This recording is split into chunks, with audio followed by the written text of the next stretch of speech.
He's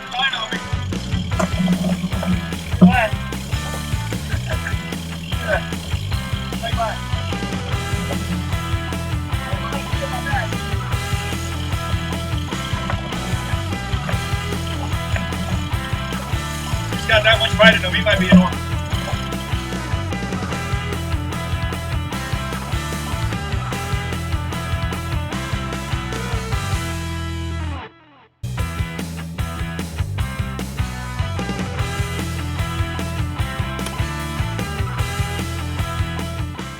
Welcome to this week's episode of Captain's Quarters.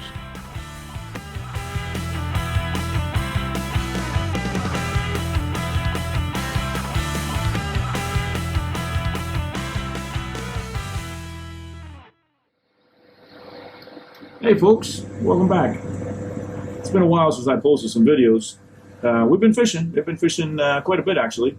Just some competing, life's competing things, if you will, have stopped me from doing some content. I've got some content that I'm going to share with you over the next couple of weeks that hopefully you'll enjoy. A little spearfishing, lobstering, and my favorite, the Wahoo. I want to share with you today how I caught that Wahoo, what was in the spread. I just caught him a couple of days ago. We feasted on it. Actually, we're still feasting. There's no secret to it, right? I mean, there's plenty of folks out there that are providing content on what they do to catch them, and I haven't developed any of these. I've just used them quite a bit, and I've been successful, and I hope it helps you. So I'm going to take you through kind of like the spread today. And some of the gear that I used, and then I'm gonna play the video. You can see me. I was solo. I don't recommend it. You kick yourself right away when that fish hits, and you got to bring him in by yourself. And they're quite a challenge, but they're also a great deal of fun too. So I'm not going to forget that memory anytime soon. So stay tuned, and I'm gonna share with you some tips. Okay. All right, I'm going to take you through a couple of things. First, we're going to talk about gear. Right. So what do I use specifically? I use some refurbished Penn 12Os. Got them at the flea market. They're from the 1960s. The reason you want those old ones and refurbish them, get all of the new drag, clean them up, get somebody professionally to do them. I did them myself. The actual spool is brass, and I run Monel on them, which is like stainless steel line. It's a 100-pound Monel, and it has a chemical reaction with the aluminum spools. You can buy a 12-0 today, but it doesn't have, it's got aluminum spool. But you want that brass spool so it doesn't have that chemical reaction. I really love those setups. I use 2 of those, almost standard in my rig. And then I have a Shimano 80 wide with braid, and that's a 100-pound braid. If I'm running a 4th line, which I do a lot sometimes, I do a lot sometimes. No, I do a lot. I have a crystal. It's a digital crystal, so it tells you the distance, right, digitally. And that one I use 100-pound braid as well, and that's usually my longest line. So from a gear standpoint, we've got the Penn 12Os. I see people that try using the 9Os as well with the Monel. Oh man, those 12Os are a bear when they get hit, and you're going to see in this video today, I took a hit on that 12-0, and it's a bear to bring them in. But they are probably, I'd say if I get 10 hits on a Wahoos, 7 of them will be on those Monels. It's a beautiful thing. So that's the gear. The next thing is marking your line so you don't get tangled up, because you're high speeding, and you'll get tangled up even if you're not high speeding. Floss, rigging floss. I get these at Crook and Crook in Miami. I've probably had this roll here for 3 or 4 years. It'll last you forever. They come in different colors, so if you want to mark your line, you want to mark the line, and you want different marks in your line, you can absolutely do that. It will slip over time. So you can't just say, oh, they're marked for life. They're not. They'll slip. It's a problem. So all you got to do is really just, get on the line, and then just start doing half hitch, right? You just kind of go like this, and a half hitch, and then another half hitch. As you're doing those half hitches, it'll grow, get about maybe 1.5 inches of length, and it'll grab. It's wax based, so that's what helps it grab the line. Mark your lines. So I mark my lines, and I run my lines 100, 200, 300, 400 feet, 100 feet apart when I'm running 4 lines. When I have the Monel lines with the wire line, I go 50, 150, and I typically only run 3 lines. So 150, 150, and then 250. You'll see that you're thinking, oh, 50 feet behind. Well, the Monel keeps the line really low. I've got outboard engines. Those outboard engines really grind up the water, and it creates a lot of air back there. So the fish can't see any of it. Not to mention, it's going to mess up your lure. It's not going to swim right. So you want to get under that. And so the Monel, since the wire itself weighs more, it's going to keep that line down, and it's a beautiful thing. And then I also use the heaviest weight on it as well. It just works. It keeps it right under that whitewash, if you will, and the bubbles behind the boat, and it seems to be really effective. So that's what I use to mark. I use the floss. Mark your lines. Go through the trouble. Do them every season, even mid-season. I check them. I go out and I measure them, because sometimes your lines will drag on you. You'll get a little bit of slip on your drag, and you're not paying attention because you won't hear the clicker, and they'll grab the other line. So that's why I keep them 100 feet apart. Also, by the way, 50 feet apart would be great. I just had too many tangos at 50 feet apart. So my tip to you is to keep them at 100 feet. You'll catch no less fish, trust me. All right, let's talk about weights. So I use the inline weights. Let me grab one for you.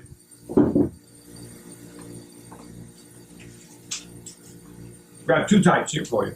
These are some new ones that came on the market, at least down here in the Keys, not long ago. And they're heavier in the front, or thicker in the front. They're tapered, if you will, right? I use them with they're not the tapered side. I use this side facing the boat, if you will, and I do that with my shorter line. So this one is 48 ounces. So you got 3 pounds here. I like using the weight, the heaviest towards the boat and lightest towards the back. So I'll do 48, then I'll do 32, 16, and then 16 if I have the 4th line. Or sometimes I run nothing on the very last line. A lot of times I'll run nothing. There's these types that are also very tapered on both sides, thinner if you will. Very heavy duty tackle. You're gonna think, oh, well, why are we using such heavy duty tackle? You will need it.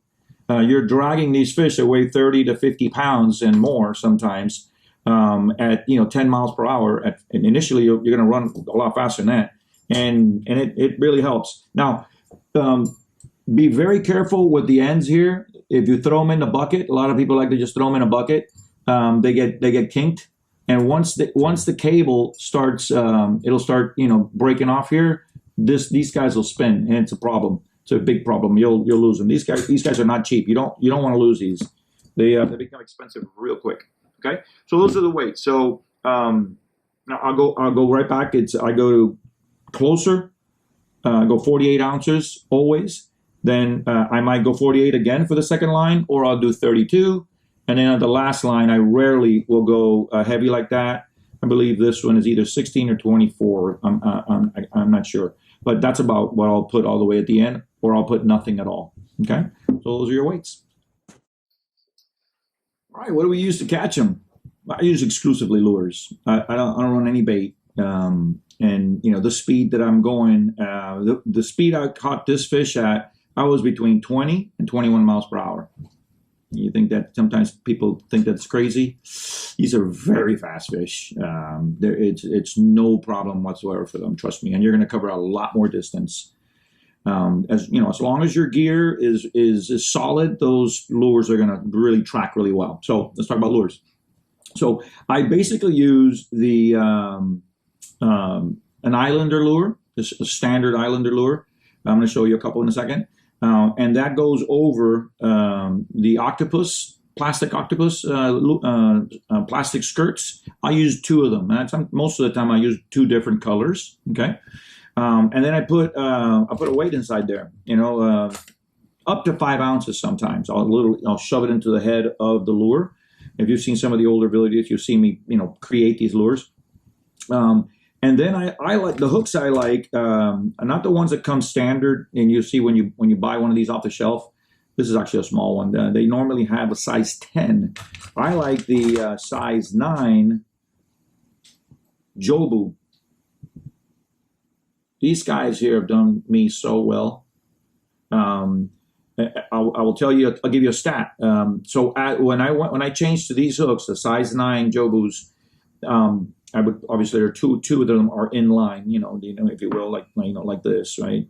And I would get out of like 15 strikes, not strikes, but actual fish caught. I observed that 11 of them had both hooks in them.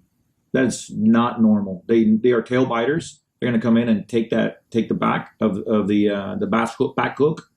90% of the time, you're going to catch a wahoo. It's going to have the back hook in. If you can get 2 hooks in them, you've just increased your chances massively that they're going to land that fish.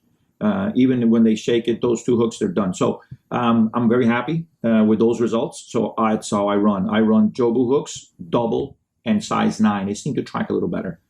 Okay. So let me just show you a hook real quick. A rig real quick.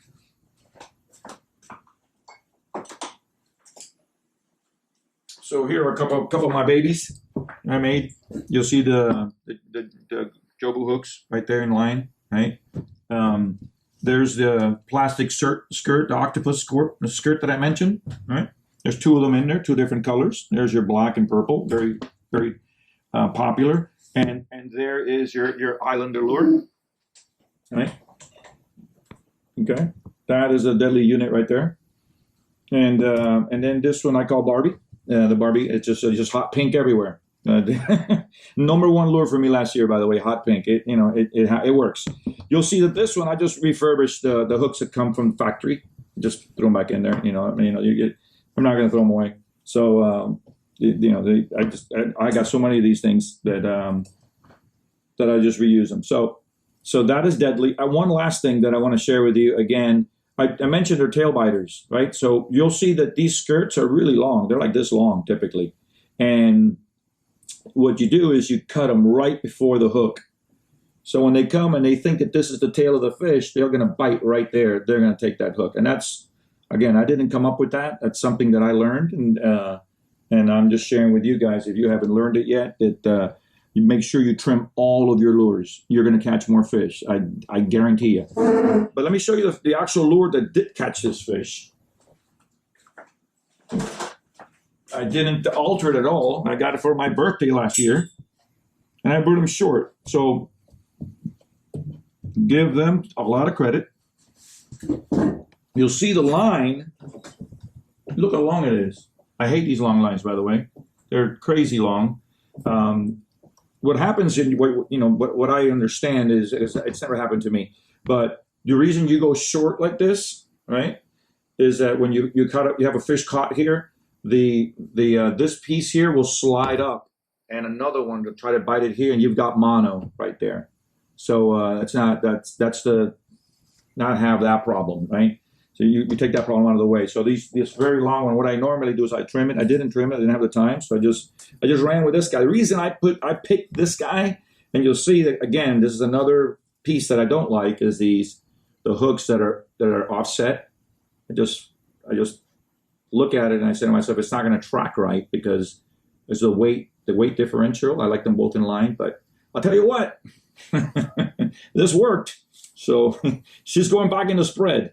So a lot of colors, a lot of bright colors. If you're gonna go deep, your shorter line, you start losing. It's probably gonna stay down more, right? And so you want something that's brighter, closer to the boat. That's my preference. Okay, everybody has different preferences, so that's mine. So closer to the boat. Here's another thing.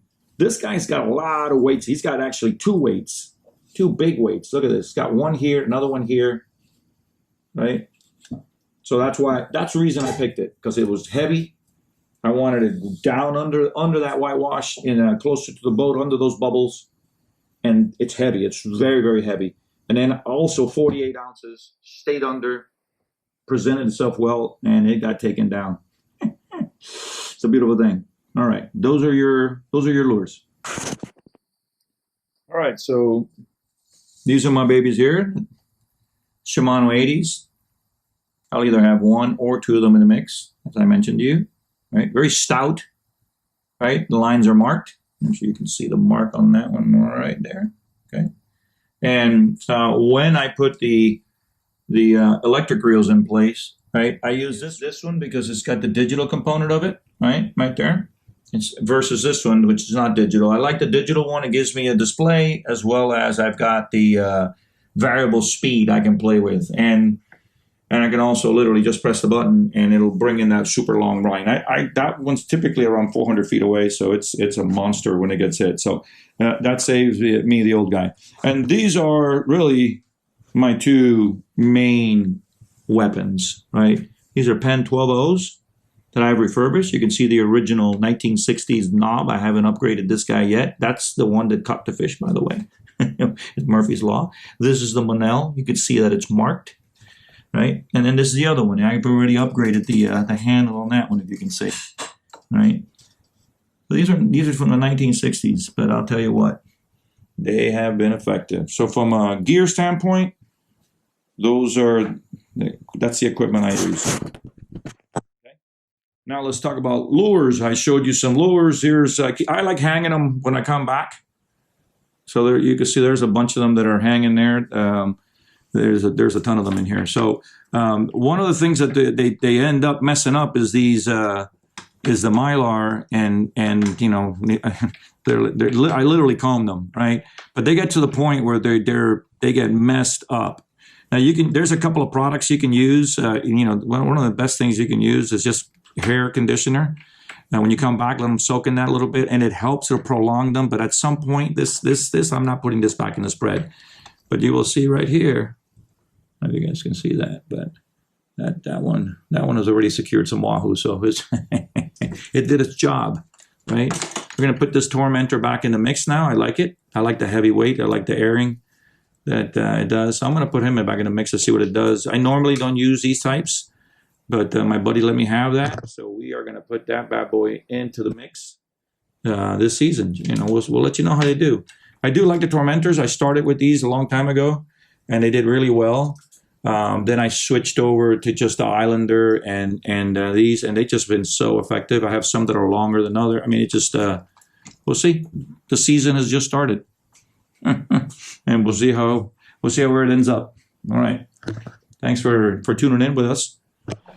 All right, guys, it's on. This took a monster hit. I'll just clear the lines. We're gonna see if we can bring this guy in. Woo, baby! Wahoo, baby! It's gonna be a while. Way out there. It's gonna take a long time to get him in. I'm hoping. I think he's still there.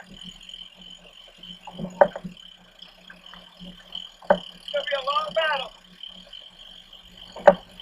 Hey, so I figured I'd give you a little narration here. The sound isn't going to be the greatest. I've got the camera all the way in the center console. Don't have my chest camera today, so you'll get to hear me a little bit in the background, but it's not great. I'll just give you a little bit of narration. So I was out before sunrise, way before it was still dark when I put lines in, and I was probably trolling maybe 20 minutes or so. And my short line got hit. It was pretty amazing. The short wire line, I'm running them at 50 feet, and it blew up. It blew that reel up big time. It probably took at least 300 yards. So it went way past my other two lines, obviously. So I had to bring them in. So I did that just before I actually turned on the camera. You'll see that the boat is in gear, probably going about 8-9 miles per hour. At one point, I'll slow it down a little bit more than that. It's not necessarily a good thing. I normally like to run it right around there, around 9 miles per hour. And so you'll see here, it's the line. It just started taking line. Still, and he was running. At one point here, I thought I might have had a buoy. I might have got a buoy, but it sure as heck wasn't a buoy.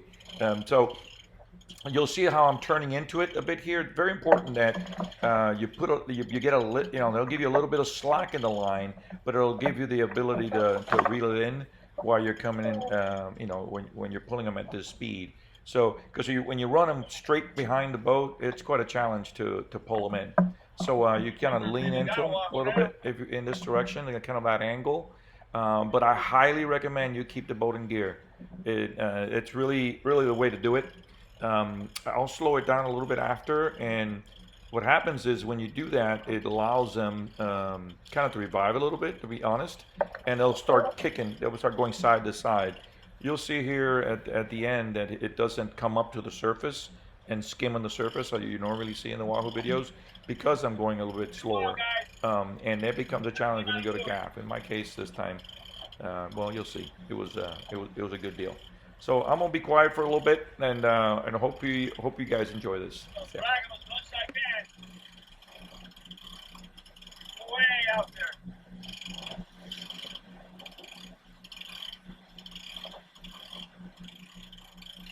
Exhilarating. Really is.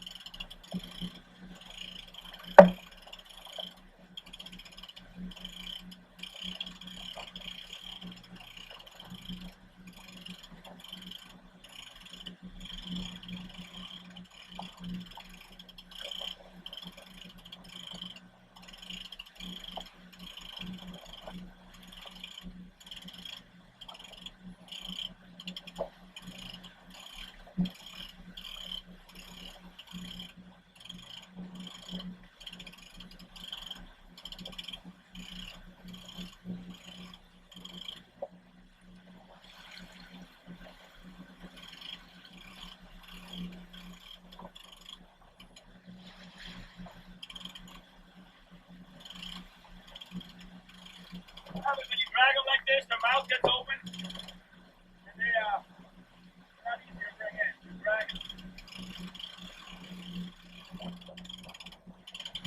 Stand back there. Worst thing you can do is slow down. Worst thing.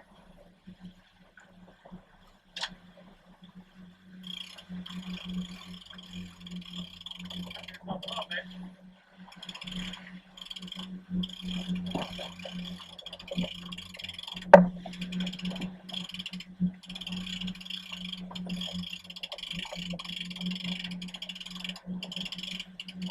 That fight is unmistakable. I didn't say I thought I had a movie.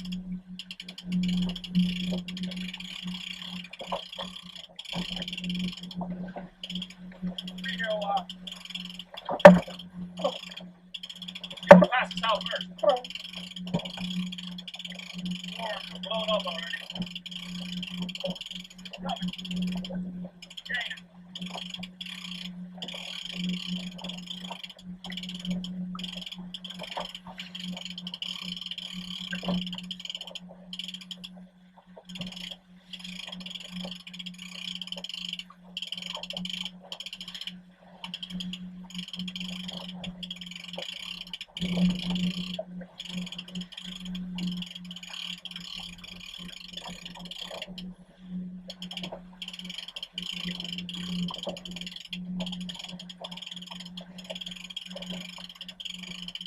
Full moon. That's what they're around. They're going forth around.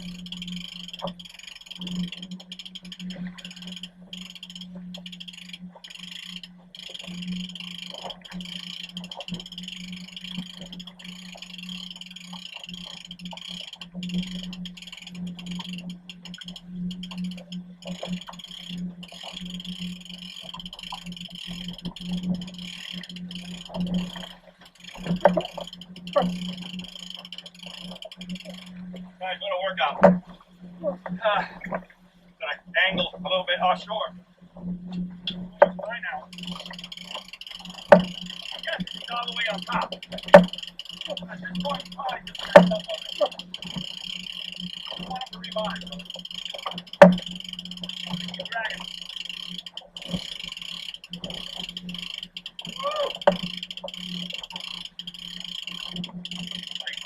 I've been trolling maybe 20 minutes.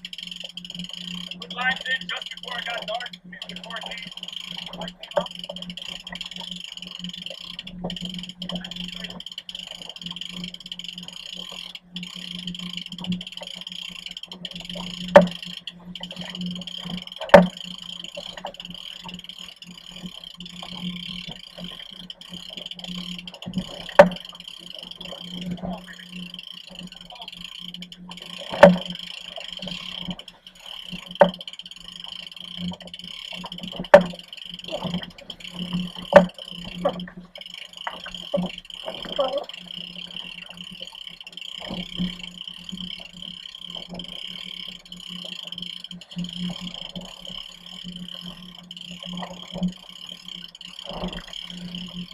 No, but the boat's kind of turning slightly towards it. It's going to give me a lot of opportunity to get some line back. If you don't keep it tight and shake its head, you can fit the hook. That's getting too sharp there. Oh, Lord. Gonna be too far now.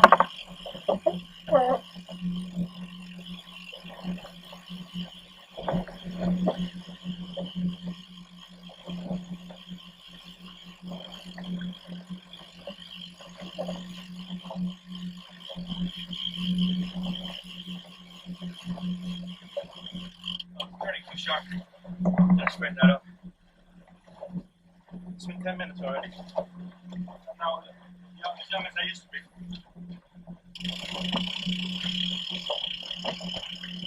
There's my 200 foot mark. Over there. But it's not that far.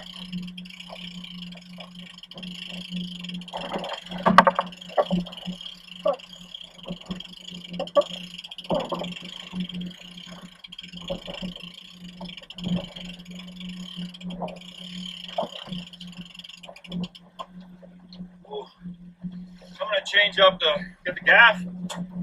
Wishful thinking.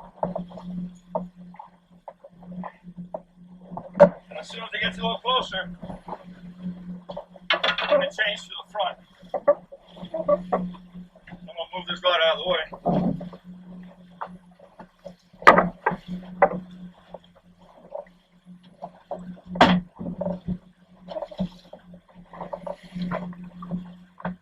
Pass out, guys. Yo, baby! Oh, Mr. Wahoo. There you go.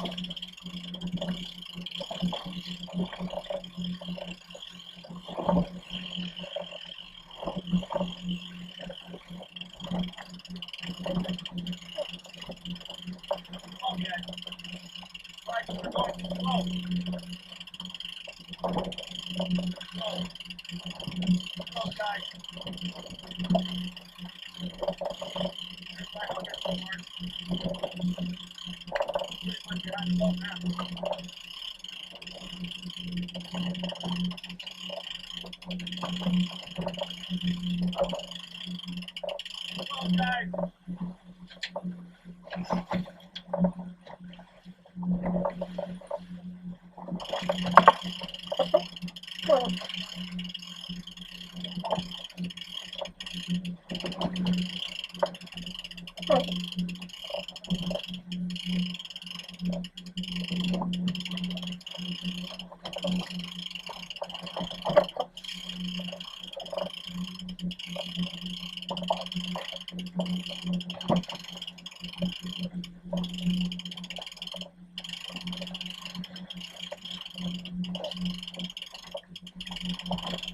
Alright, I'm going to take it to the back.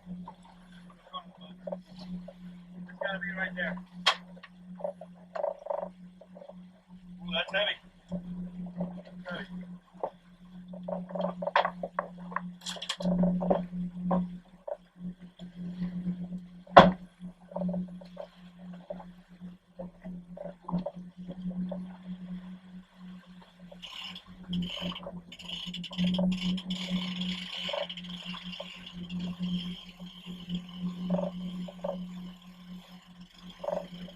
There's the weight.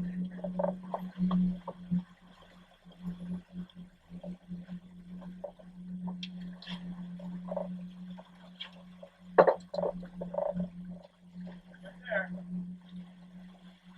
Don't look so big.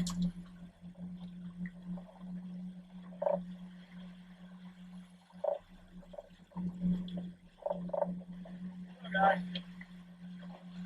Little guy. Take him.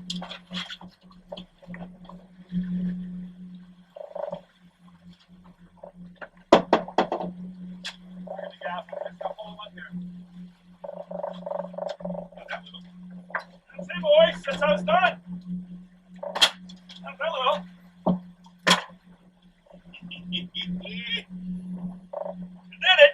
Mission accomplished. On the short line. I'll get a pic for you guys. I'm going to say it's about 25. In that range. Maybe close to 30. Very well hooked. It wouldn't go anywhere. That. That's it, boys. Wahoo, guys, what do you think? Huh? Look at the colors on that. You up close and personal here. I don't know how you guys can see that. That is a beautiful Wahoo.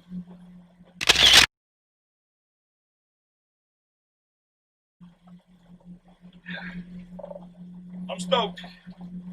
Exhausted. About 15 minutes, right? Not a big one. Fought all the same. But it was nice. At home.